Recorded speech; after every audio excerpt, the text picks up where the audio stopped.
Natural hair colour కోసం చూస్తున్నారా? అయితే Anu's henna and black expert వాడండి.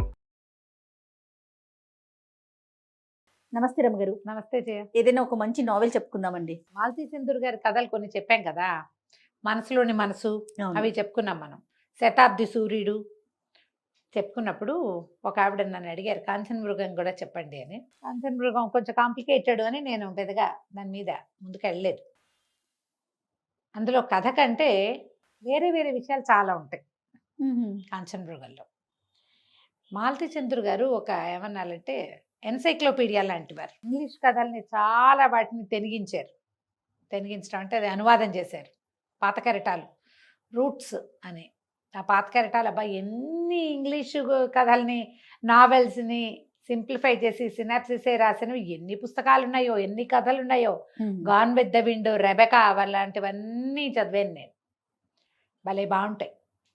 అయితే ఈ కాంచన మృగము మనుషుల మనస్తత్వాల మీద రాయబడిన ఒక కథ అన్నమాట. ఈ కథను ఎట్లా ప్రారంభిస్తారంటే, నేను ఇది బ్రీఫ్గానే చెప్తున్నా.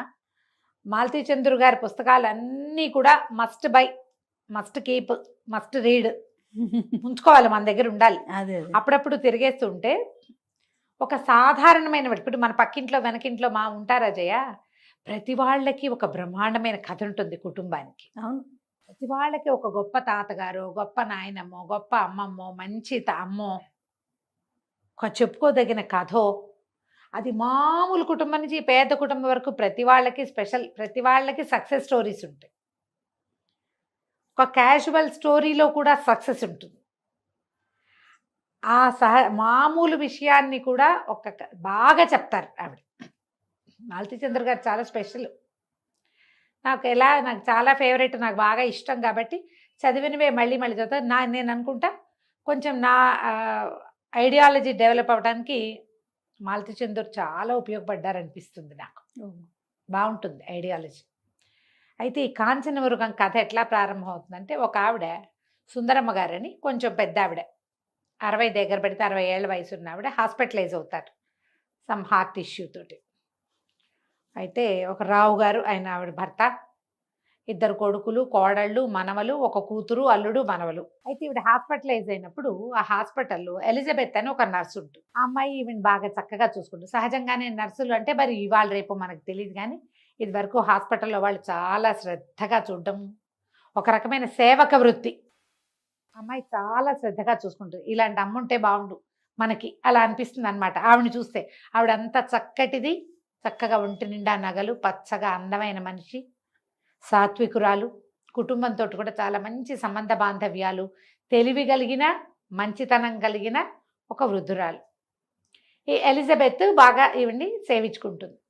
నేను ఇంటికి వెళ్ళాక కూడా నువ్వు మా ఇంటికి రా అని అడిగింది ఆవిడ. అడిగితే, ఎందుకమ్మా మీరు బాగానే ఉన్నారు, అంత అవసరం ఏం లేదు అంటే, కాదు మా ఇంట్లో ఉండు, నేను నీకు పెళ్లి సంబంధం చూస్తాను, పెళ్లి చేసుకుందు కానీ మా దగ్గర ఉందో కానీ. ఆవిడకి ఈ అమ్మాయి నచ్చిందనమాట. అదే. అయితే ఈవిడ ఏం చెప్పింది, నా ఎలిజబెత్, కాదమ్మా మా తమ్ముడు ఉన్నాడు, తమ్ముడు వెర్రి పిల్లవాడు, ఇప్పుడు నార్మల్ వాడు కాదు, మా అమ్మ ఉంది, అమ్మ నేను పిల్లాడిని వదిలిపెట్టి, తమ్ముడిని వదిలిపెట్టి పెళ్లి చేసుకోను అలా చెప్పేది. ఈవిడ ఆ భర్తతోటి, ఆవిడతోటి చక్కటి కుటుంబ సంబంధాలు నెరపటము అవన్నీ చాలా సంతోషంగా చూస్తుండేది ఎలిజబెత్. అయితే ఆవిడ ఒక పూటలో డిశ్చార్జ్ అయిపోతారు. బాగానే ఉన్నారు. 2 కొడుకులు, కోడళ్ళు వస్తారు, కూతురు వస్తుంది. కూతురు కూడా చక్కటిది ఆవిడలాగానే. అమ్మాయి కూడా సాత్వికంగా బాగుంటుంది. పెద్ద కోడలు బాగున్నట్టుంటుంది, చిన్న కోడలు మంచి కరోడాగా కనపడుతుంది. చూపిస్తారు ఒక్కొక్క క్యారెక్టర్ని. అయితే ఏమవుతుంది, సడన్గా ఆవిడ ఇంకా రేపు వెళ్ళిపోతారనగా ఈ అమ్మాయి తమ్ముడు వస్తాడు. పిల్లవాడు వెర్రి పిల్లాడని చెప్పింది కదా, నార్మల్ వాడు కాదు, ఏమనాలి, కొంచెం అబ్నార్మల్ కిడ్ అనుకో. అదే. కొద్దిగా గ్రహణ మొర్రితోటి, కొద్దిగా కాలు పొట్టి పొడుగుతోటి పుట్టాడు అబ్బాయి. ఆ పిల్లాడు లోపలికి వస్తాడు. ఆవిడ ఈ పిల్లాడిని చూసేసరికి చాలా ఎక్సైట్ అయిపోతారు. ఆ పెద్ద ఆవిడ ఉన్నట్టుండి పారాలసిస్ లాగా వచ్చేస్తుంది ఆవిడకి.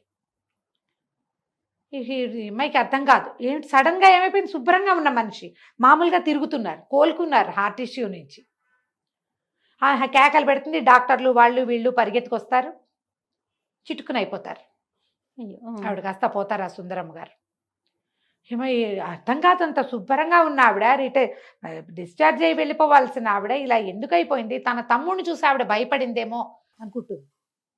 ఇంతలో ఈ హడావిడంతా ఆవిడ చనిపోవటము, వాళ్ళు వీళ్ళు డాక్టర్లు పరిగెత్తుకు రావడం, ఫ్యామిలీ అంతా ఏడుపులు గందరగోళాల్లో ఆ పిల్లాడు మెల్లిగా వాళ్ళ అక్కని పిలిచి, అక్క అక్క అమ్మగారే నా మెళ్ళో ఇది వేసారక్క అని మెళ్ళో ఎంచి ఒక గొలుసు తీసి చూపిస్తాడు.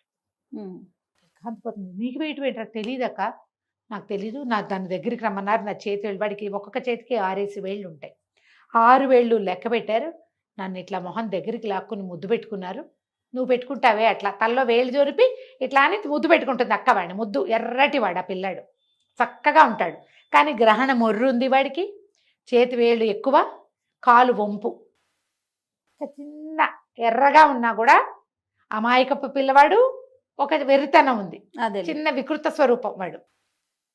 నిన్ను ముద్దు పెట్టుకోవడం తెలియదక్క, ఆవిడ ముద్దు పెట్టుకున్నారు, మెళ్ళో ఇంచి నువ్వే తీసేవంటే కాదు, మెళ్ళో ఇంచి తీశారు, నా మీద వేశారు, ఇట్లా వేసుకోమన్నారు, నేనే వేసుకున్నాను.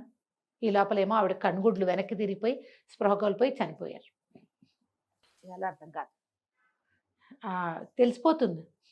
ఇన్ని రోజుల నుంచి ఆవిడ మెడ నిండా వస్తువులు, మొదటే చెప్తారు మెడ నిండా వస్తువులు ఉన్నాయి, చేతులు గాజులు ఉన్నాయి, ఆవిడ చక్కగా ఉంది అని. మెళ్ళో 10 తులాల వస్తువు పోతే తెలీదు, ఏం చేయాలో తెలీదు. సరే ఏం చేస్తుంది, హాస్పిటల్ చీఫ్ డాక్టర్ ఉంటారు కదా, ఇది గవర్నమెంట్ హాస్పిటల్ ఏమో అనుకుంటున్నాను నేను, నాకు అలా అనిపిస్తుంది. సరే ఆయన దగ్గరికి వెళ్ళి చెప్తుంది, ఇట్లా జరిగింది. ఆయన నిర్ఘాంతపోతాడు. ఇప్పుడు ఈ గొలుసు మా దగ్గర ఉంది అని ఎలా చెప్పాలి, బాడీ వెళ్ళిపోయాక ఏమొస్తుందో అర్థం కాదు, ఏం చెప్పాలో తెలియదు. హాస్పిటలే కూడా అయ్యి ఉంటుంది బహుశా. ఇక అతనికి ఏమనాలో తెలియదు, ఈ అమ్మాయిని గట్టిగా పదునుగా ప్రశ్నిస్తాడు. ప్రశ్నిస్తే ఏమైనా సరే అమ్మాయి, మా తమ్ముడు అలాంటి పని చేయడు, వాడు అమాయక పిల్లవాడు, వాడిని మీరు చూశారు కదా, వాడు అబద్ధం చెప్పడు, అసలు మాటలే తక్కువ, వాడు అబద్ధం ఎందుకు చెప్తాడు, వాడికి బంగారం మీద ఆసక్తి ఉంది, వేళకి తిండి తప్పిస్తే వాడికి ఏం వద్దు, వాడు అమాయకపు జంతువు, వాడు నాకెందుకు, నాకు అక్కర్లేదు, అలా అయితే నేను మీకు తెచ్చిచ్చేదాన్నా, వీళ్ళ దగ్గర పర్సులు అవి ఉండకూడదు, నీ దగ్గర ఎలా ఉన్నాయంటే, సార్ మీరు అర్థం చేసుకోరు, మేము చిన్న పర్సులో డబ్బులు పెట్టుకుని మేము బ్లౌజ్ లోపల పెట్టుకుంటాము, ఇది అందులోనే పెట్టుకుని బయటకు వచ్చాను, నేను ఇంకేం చేయాలో తెలియక ఇప్పుడు వాళ్ళకి తెలిసిపోతుంది. ఈయన అక్కడికి వెళ్ళేసరికల్లా ఆ కోడలు పట్టుకుంటుంది, మా అత్తగారి మెళ్ళలోంచి వస్తువు పోయింది, ఈవిడ మా అత్తగారు మావగారు ఎంతో ముద్దుగా చూశారు ఆ నర్సుని, దొంగ మొహంది అని చెప్పేసి ఆవిడ లోపల ఉన్న వికృతత్వం అంతా బయటపడుతుంది. ఈయనకి ఏం చేయాలో తెలియదు. ఈయనకి ఒక ఫ్రెండ్ ఉంటాడు, సాయి ప్రసాద్ అని, ఆయన ఎల్ఎల్బి చేసాడు, బిఎల్ చదివిన వాడు. ఆయన ఒక షెర్లాక్ హోమ్స్ లాగా ఫీల్ అవుతాడు తనని తను. అతను వచ్చేసరికల్లా ఇతను ఈ జరిగింది చెప్తాడు. చెప్పేసరికి ఈయన బాగా ఆలోచించి, ఓ పని చేద్దాం, ముందు మీ నర్సుని ఇక్కడి నుంచి కదిపేద్దాం, పద మనం వాళ్ళ ఇంటికి వెళ్దాం అంటాడు. అక్కడికి వెళ్ళేసరికల్లా మా అత్తగారి మెళ్ళలో గొలుసు మాయమైంది అని ఆవిడ నిలదీస్తుంది. ఆయన అంటాడు, కాదు కాదు అమ్మాయిని వాళ్ళని ఏమనకండి, చాలా బాగా చూస్తుంది ఎలిజా నా భార్యని, ఆవిడ చాలా సంతోషంగా ఉండేది, పోతే పోయింది అంటాడు. అట్లా ఎట్లా ఒప్పుకుంటాం, 10 తులాలు గొలుసు ఊరికే వచ్చిందా, అది దాన్ని నక్క వినయం అని నర్సుని తిడుతుంది ఆవిడ. ఇప్పుడు వీళ్ళు బాగా ఆలోచిస్తే సాయిప్రసాద్ కనిపిస్తుంది, ఒకవేళ ఆ పిల్లాడు ఆవిడకి పుట్టిన కొడుక, లేకపోతే ఆవిడ భర్తకి పుట్టినవాడా, పిల్లాడిని మాయం చేసింది ఆవిడ, వాడికి ఒక 20 ఏళ్ళు ఉన్నాయి, లెక్క పెడితే ఈవిడ కూతురికి 34-35 ఏళ్ళలోనే ఉన్నాయి, కాబట్టి ఈవిడికే పుట్టుంటాడు, ఆవిడ వదిలించుకుంది పిల్లాడిని, ఏదో చేసింది. వాడు కనబడేసరికల్లా ఈ 6 వేళ్ళు ఉండటం, గ్రహణమొర్రి ఉండటం, పిల్లాడి కాలు అవయవాల లోపం ఉండటం, లేదా అవయవ లోపం ఉందని పిల్లాడిని వదిలించుకుందా, దీని మీద మనం ప్రయత్నం చేయాలి. ముందు అసలు ఈ పిల్లాడు ఎలీజా చూస్తే నల్లగా సన్నగా పొగచూరు కట్టేలాగా ఉంటుంది, ఈ పిల్లాడు ముట్టుకుంటే మాసిపోయేంత ఎరుపు, ఈ పిల్లాడిని వీళ్ళు ఎక్కడి నుంచైనా ఎత్తుకొచ్చారా. నేను ఎంత బ్రీఫ్గా చెప్తున్నాను జయ, ఈ పేజీలన్నీ పాఠకుడు చదివి తీరాలి. సుందరమ్మ గారి క్యారెక్టరు, ఆవిడ భర్త క్యారెక్టరు, వాళ్ళిద్దరి మధ్య ఉన్న అనుబంధం, ఎలీజా తోటి ఆవిడ ఎలా ఉంది, ఎలీజా ఆమెతోటి ఎలా ఉంది, కోడళ్ళు ఎలా ఉన్నారు, అది ఎంత బాగా చూపిస్తారంటే క్యారెక్టర్ని 4 వాక్యాల్లో ఇలా తెరిచి అరటిపండు ఒలిచి చేతిలో పెడతారు మాలతి గారు, అదే చాలా బాగా చెప్తారు. సాయి ప్రసాద్ ఇప్పుడు ఇది కనుక్కోవాలనుకుంటాడు. ముందు ఏం చేస్తాడంటే ఎలీజా వాళ్ళ ఇంటికి వెళ్తాడు. ఈ పిల్లాడు మీ సొంత పిల్లాడేనా, ఆవిడ బిక్క తెచ్చిపోతుంది, ఎలీజా నిర్ఘాంతపోతుంది, అమ్మ తమ్ముడు మన తమ్ముడు కాదా అంటుంది. అంటే ఆవిడ నేను కొనుక్కున్నాను పిల్లాడిని అని చెప్తాను. ఓహో, కొనుక్కున్నట్టు కాగితం ఉంది నా దగ్గర, ఆ కాగితం ఏమిటి, ఎక్కడి నుంచి, అదేదో ఊళ్ళో మిషన్ ఆసుపత్రిలో నాతో పాటు పనిచేసే ఇంకొక ఆయ, వాళ్ళు ఒక పిల్ల తల్లి, ఆ పుట్టిన పిల్లవాడిని వాళ్ళు ఇచ్చేశారు. నేను ఆయాకి 200 ఇచ్చి ఎప్పటికీ ఈ పిల్లాడిని మళ్ళీ అడగమని కాగితం ఆయాతోటి రాయించుకుని 200 చేతిలో పెట్టి 200 ముట్టినట్టు రసీదు కూడా తీసుకుని అవి కాగితాల్లో దాచిపెట్టుకుంటుంది. పిల్లాడు అప్పుడు మూతి మీద చుక్కలాగా ఉంది, పుట్టుమచ్చ అనుకున్నాను. ఈ కాలుకి నా 6 వేళ్ళు, కాలు పొట్టు పొడుగు ఆ రోజు ఉంది. కానీ మగపిల్లవాడు, నాకు ఎలిజా ఒక్కతే, భర్త లేడు, మగపిల్లాడు మాకు ఆసరా అవుతాడని నేను ఆ పిల్లాడిని తెచ్చుకున్నా. వాడు అందం పట్టలేక, వాడు తెలుపు ఎర్రటి పిల్లవాడు అని రాస్తారు. ఈ పిల్లాడు క్రమంగా వాళ్ళలో వెరితనం బయటపడింది, మొర్రిగా తెలిసింది, గ్రహణ మొర్రి ఉంది వాడికి. కాలేమో కొంచెం వాదం, ఒక కాలు పొట్టి ఒక కాలు పొడుగు. ఇక మాకు తోడు మా పిల్లాడు మావాడు, మేము వీడిని ఎవరికి ఇవ్వం, పిల్లాడిని వదలలేను నేనని చెప్తుంది. ఆ పిల్లాడు అమాయకంగా ఉన్న ఎర్రటి పిల్లవాడు. దీనికి అర్థం కాదు, తల్లి పిల్ల ఎలా ఉన్నారు హాస్పిటల్లో, ఈవిడ కాదా, సుందరమ్మ గారు కాదా, ఎవరినైనా తన భర్త వల్ల సంతానం కలగబోతున్న వాళ్ళని ఎవరినైనా అక్కడికి ఆవిడ తీసుకెళ్ళిందా, ఎవ్వరికీ తెలియకుండా ఎలా మేనేజ్ చేసింది. ఈయన ఇది చాలా ఇంట్రెస్టింగ్గా ఉంది, పర్వాలేదు ఎంత ఖర్చైనా నేను ఈ ప్రయత్నం చేస్తానని ముందు అక్కడికి వెళ్తాడు. ఆ మిషన్ ఆసుపత్రిలో ఇంతకుముందు 20 ఏళ్ల క్రితం పనిచేసిన ఒక ఆయాని పట్టుకుంటాడు. ఆ ఆయా వ్యవహారం అయింది. అప్పుడు క్రమంగా ఎట్లా తెలుస్తుంది, సుందరమ్మ గారి కూతురు, ఆ పిల్లకు ఒక 14-15 సంవత్సరాలే ఉన్నాయి. పిల్ల స్పృహలో ఉండేది కాదు, ఎర్రగా బక్కగా బలహీనంగా ఉండేది. పిల్లకి తెలియదు అసలు తనకి పిల్లాడు పుట్టాడని, పిల్లవాడు బతుకున్నాడని అమ్మాయికి అసలు తెలియని కూడా తెలియదు. పురుడు పోసి పిల్లని తీసుకెళ్ళిపోయింది తల్లి. ఆ పిల్లాడిని నాకు అప్పచెప్పింది. ఓకే, డబ్బు కూడా ఇచ్చింది పిల్లాడిని కాచుకోమని.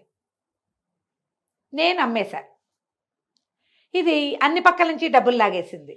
ఈవిడ దగ్గర నుంచి తీసుకుని ఈవిడితో పాటు ఈ గర్భానికి కారణమైన కుర్రాడు కూడా వచ్చాడు అక్కడికి.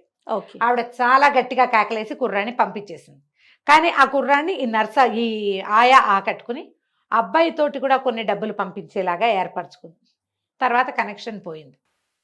ఈవిడ ఈ ఆయా వాళ్ళ దగ్గర డబ్బులు తీసుకుంది, పిల్లాన్ని కూడా అమ్మేసింది, క్యాష్ చేసేసింది మొత్తం. అలాంటి తెలివిగల వాళ్ళు ఇప్పుడు కూడా బోళ్ళ మంది ఉన్నారుగా.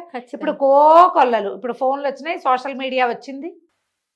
అప్పుడు ఇప్పుడు ఎప్పటి సంగతి 70లో కథ. అప్పుడు గిన్ని లేవుగా సౌకర్యాలు, ఓన్లీ ఉత్తరాలే ఉన్నాయి. సరే, అప్పుడు ఈ పిల్లవాడిని చూడ్డానికి వచ్చిన ఆ కుర్రాడెవరో పట్టుకున్నారు. అక్కడికి వెళ్ళాడు ఈయన. వెళ్తే అక్కడ ఆ ఆయనకి, అతను ఇప్పుడు పెద్దవాడైపోయాడు, 20 ఏళ్ళ నాడు, అప్పటికే 18 ఏళ్ల కుర్రాడు, 17 ఏళ్ల వాడు. ఇప్పుడు 37 ఏళ్ళ 38 ఏళ్ళ ఉండాలి కదా. వాళ్ళ ఇంటికి వెళ్తే భార్య కూతురు ఉన్నారు. అతనికి కాళ్ళు లేవు, ఏదో యాక్సిడెంట్లో కాళ్ళు పోయినాయి. అతను ఏదో టీచింగ్ దాంట్లో ఉన్నాడు. ఈయన మెల్లిగా సాయి ప్రసాద్ గారు మెల్లిగా బూస్ట్ చేసి కనుక్కుంటాడు. కనుక్కుంటే అతను అదేదో చిన్నతనం, ఊరికే ఏదో చిన్న ప్రయోగంలాగా చేసాం, అనుకోకుండా తను ప్రెగ్నెంట్ అయిపోయింది. అప్పటికి మేము చాలా చిన్నవాళ్ళం. ఇతనికి 16 నుండి 17, ఆ పిల్లకి 14 ఏళ్ళు, 10th క్లాస్ కూడా కాదు. వాళ్ళ అమ్మగారు ఎప్పుడైతే తెలుసుకున్నారో నన్ను గట్టిగా వార్నింగ్ ఇచ్చారు. నన్ను వాళ్ళ ఇంటి ఛాయలకు కూడా రానివ్వలేదు. పంకజం ఆవిడ కూతురు పేరు. పంకజాన్ని ఎక్కడికో తీసుకెళ్ళిపోయారు. తర్వాత తిరిగి వచ్చారు. నేను నా బేబీ అక్కడ ఉన్నాడని నేను వెళ్ళా అక్కడికి. తర్వాత ఆ ఆయా నన్ను కూడా రానివ్వలే. నేను కొంత డబ్బు ఇచ్చా కొంతకాలం పాటు. తర్వాత ఏం జరిగిందో కూడా నాకు తెలియదు. వాడికి నాకు పిల్లవాడు చనిపోయాడని ఉత్తరం రాసింది. చనిపోలా, పోగొట్టేసింది అదే. పిల్లవాడు పోయాడు అనుకుంటున్నారు. అయిందా? ఇప్పుడు అప్పుడు జరిగిన సందర్భం ఈ ఆయా ఏం చెప్పింది దీనికి, ఆవిడ ఒక మంచి తెల్లటి దెబ్బపండు లాంటి రంగున్న మనిషి, పిల్ల చిన్నపిల్ల, ఆవిడ దగ్గర బాగా సొమ్ము ఉంది. ఆ సమయానికి ఆవిడ భర్త ఫారిన్ వెళ్ళారు.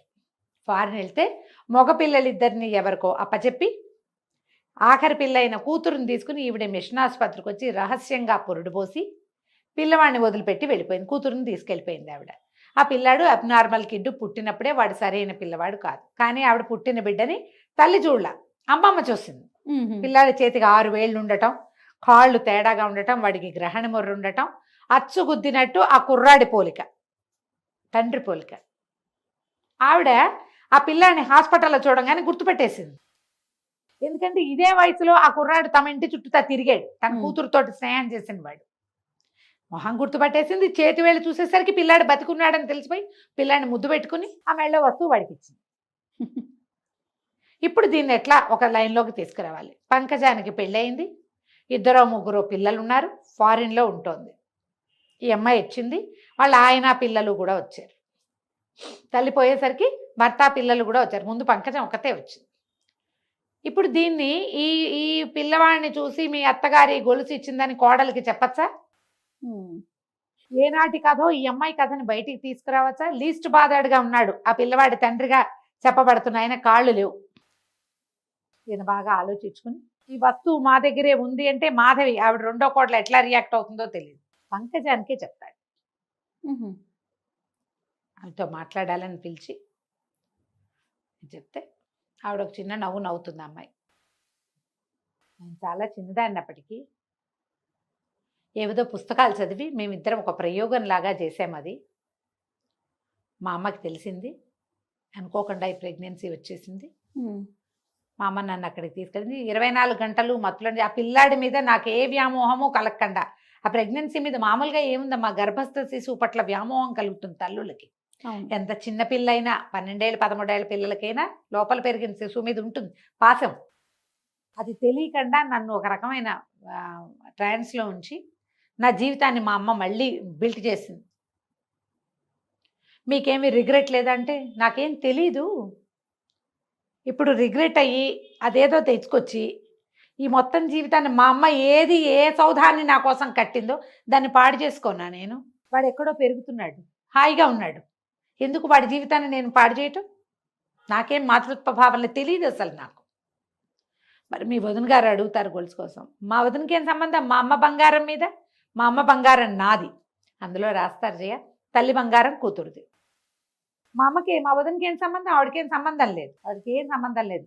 ఆవిడ నేను ఎలా నోరు ముయించాలో నేను చూసుకుంటాను. ఈ గొలుసు మా అమ్మ ఎవరికి ఇవ్వదలుచుకుందో వాళ్ళకి అప్పచెప్పండి. వాళ్ళని నాకు చూపించాల్సిన అవసరం లేదు. వీళ్ళు ఏం చేస్తారు, ఎలిజా వాళ్ళని ఇక్కడ వాళ్ళు పోలీస్ రిపోర్ట్ ఇస్తామంటుంది కోడలు.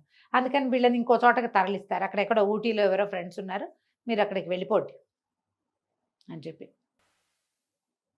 కథ ఎట్లా బిగువుగా సాగుతుందంటే జయ, ఇందులో ఎన్ని క్యారెక్టర్లు ఉన్నాయి? రావు గారు భార్య, చనిపోయిన పెద్దావిడ. ఆ రోజుల్లో ఈ పిల్ల ఎప్పుడైతే తన కూతురు కన్సీవ్ అయిందో, ఆ చిన్న 14 ఏళ్ల పిల్ల, ఆ సమయానికి ఆవిడ అదృష్టం బాగుండి భర్త ఫారిన్ వెళ్తారు.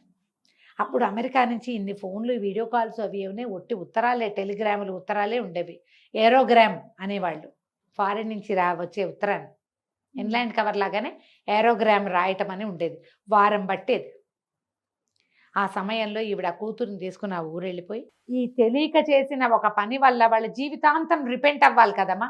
మనము ఈ కథని రెండో పక్క నుంచి చూసామనుకో, తల్లి పిల్లవాడు మాతృపాశము, ఆ కోణంలో నుంచి చూసామనుకో వీళ్ళు చేసింది తప్పు అనిపిస్తుంది. కరెక్ట్ రమ్మ గారు. కానీ ఈవిడ ఈ 14 ఏళ్ల పిల్ల తెలిసి తెలియనితనం వల్ల, ఆ కుర్రాడు 16 ఏళ్ళు, ఈ పిల్లకి 14 ఏళ్ళు, వీళ్ళ వల్ల జరిగినటువంటి ఈ దీనికి జీవితాంతం 2 జీవితాలు 2 కుటుంబాలు రచ్చకెక్కి బాధపడి వీళ్ళ జీవితాలు అధ్వాన్నం అయిపోయి, కాకుండా పిల్లవాడిని సేఫ్ హ్యాండ్లో పెట్టాను అనుకుంది ఆవిడ. కానీ వాడు అటు తిరిగి ఇటు తిరిగి ఏదో ఒక సేఫ్ హ్యాండ్లోకి చేరాడు, అంతే, ఏదో ఒక చోటకి చేరాడు. వాడి జీవితం అక్కడ కూడా బాగానే ఉంది. ఇది మనకు అప్పుడప్పుడు ఇదేదో పొరపాటు జరిగింది అలా అనిపిస్తూ ఉంటుంది. కానీ ఒక తల్లి దృష్టిలో ఇది చాలా కరెక్ట్గా చేసింది, చాలా కరెక్ట్ అయిన పని కదా.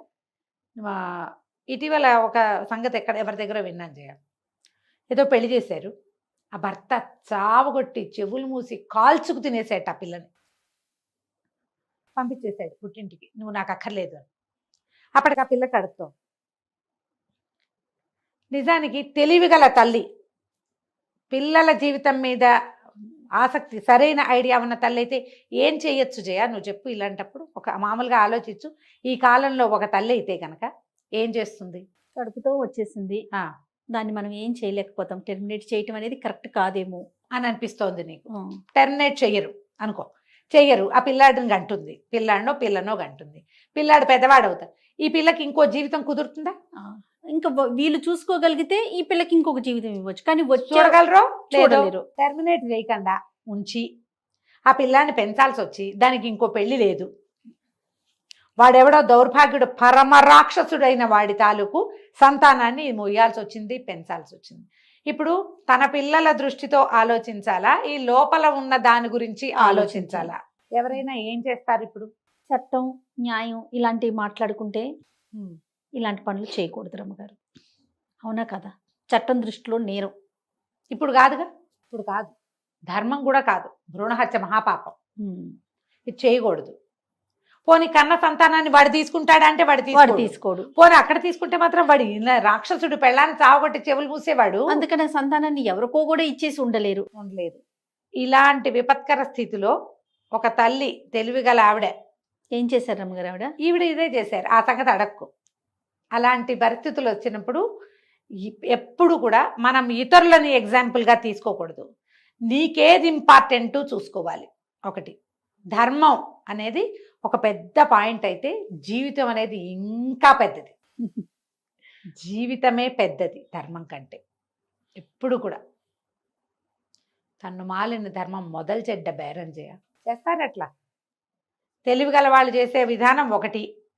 ధర్మం పక్కన నిలబడాలని, ధర్మం ఎప్పుడు నీ పక్కన నుంచోదు, నువ్వు దాన్ని ఎంతసేపు ముందుకు తీసుకెళ్లాల్సిందే, అనుభవించాలి దాన్ని. కష్టమో నిష్ఠూరమో ఏదైనా కానీ ఎవరి విజ్ఞతను బట్టి వాళ్ళు చేస్తారు. మనం వాళ్ళ పక్షాన మాట్లాడలేము, వీళ్ళ పక్షాన మాట్లాడలేము. పరిస్థితులను బట్టి ఈ సుందరమ్మ గారి పరిస్థితి ఇది. ఆవిడ ఆ పని చేస్తారు. ఎప్పుడైతే ఈ పిల్లాన్ని చూశారో ఆవిడ గుర్తుపట్టి ఆ బంగారు వస్తువు ఇస్తారు. కథ ఎంత పట్టుగా బిగువుగా, మనం ఏ పక్షం వహించాలో తెలియని ఒక దాంట్లో మనని చివరి దాకా తీసుకెళ్తుంది. కాంచన మృగం చాలా బాగుంది రమ్మగారు. చదవండి, మీకు దొరికితే కనుక. డెఫినెట్గా నేను చెప్పిన దానికంటే 100 రెట్లు బాగుంటుంది. డెఫినెట్గా అండి. అయితే ఆన్ స్క్రీన్ మీరు నాకు ఆన్సర్ చెప్పలేదు. ఆఫ్ స్క్రీన్ అయినా నాకు కెమెరాస్ ఆఫ్ అయ్యాక ఆవిడ ఏం చేశారో నేను తెలుసుకోవాలనుకుంటున్నాను. ఎవరి ధర్మం వాళ్ళది చేయాలి. దాని మీద వాళ్ళ అవగాహనని బట్టి వాళ్ళ ఇప్పుడు ఏం చేయాలి అనేది నా దగ్గరకు వచ్చిన ప్రశ్న. అదే పరిస్థితి ఒకటి ఉంటుంది కదా రమ్మగారు. సో సారీ అండి, ప్రేక్షకులకి నేను చెప్పలేకపోయినా రమ్మగారిని అడిగి నేనైతే తెలుసుకుంటాను. వాళ్ళు ఏం చేశారో నాకు తెలీదా రమ్మగారు? నన్ను అడిగారు ఇప్పుడు ఏం చెయ్యాలి, మీరు ఏం చెప్పారు, సలహా నాకు చెప్పండి. నేనేం చెప్తాను జయ, మామూలుగా నేను చెప్తాను రమ్మగారు. విను, నేనేం చెప్తాను మామూలుగా, మీరు రాసుకోండి ఏది ముఖ్యం మీకు. ఇప్పుడు అది తప్పో ఒప్పో ఇతరుల మీదకి ఎందుకు వెళ్ళిపోవాలి? వాళ్ళు చెప్పారు కాబట్టి మేము చేసామనకూడదు. మీకై మీరు చేయాలి ఏదైనా సరే. అందులో ఇలాంటి పరిస్థితి అప్పుడు మీకై మీరు చెయ్యాలి. సలహాదారులు కాదు, ఎవరైనా గురువుగారు ఉంటే బోధించవచ్చు ఒకటి. లేదా ఒక తల్లి, మీ పిల్ల 25 ఏళ్ళు పెరిగిన పిల్ల లోపల ఉన్న ఒక 3-4 వారాల 6 వారాలదా ఎలాంటి భవిష్యత్తు ఇవ్వగలుగుతాం మనం? ఇవి ఎవరికి వాళ్ళు ఆలోచించుకోవాలి కదమ్మా. ఈ రోజుల్లో అంత ఆలోచన ఎవరు చేయటల్లా. ఈ ధర్మం పిచ్చి ఉన్న వాళ్ళు కొంతమందే ఉంటారమ్మా, అంత ఆలోచించట్లేదు. పిచ్చని నేను ధర్మం పట్ల వాళ్ళకున్న అవగాహనని బట్టి వాళ్ళు ఆ రకంగా ఆలోచిస్తారు. పరిస్థితులు రమ్మగారు, పరిస్థితులను బట్టే కదా. ఈ కాంచన మృగం మాత్రం మనకి సుందరమ్మ గారు చేసింది కరెక్టేనని అనిపిస్తూ ఉంటుంది, అప్పుడప్పుడు అనిపిస్తుంది. ఏది ఇంపార్టెంట్ అనేది. ఇప్పుడు వాడెవడో ఒక పిల్లవాడు, ఒక నార్మల్ కిడ్ కనపడితే వాడి వైపే ఉండాలి అని మనకు అనిపిస్తుంది. కానీ వాడికి మంచి జీవితమే లభించింది. అది అందరికీ లభించకపోవచ్చు. అది ఈవిడికి మంచి జీవితమే లభించింది.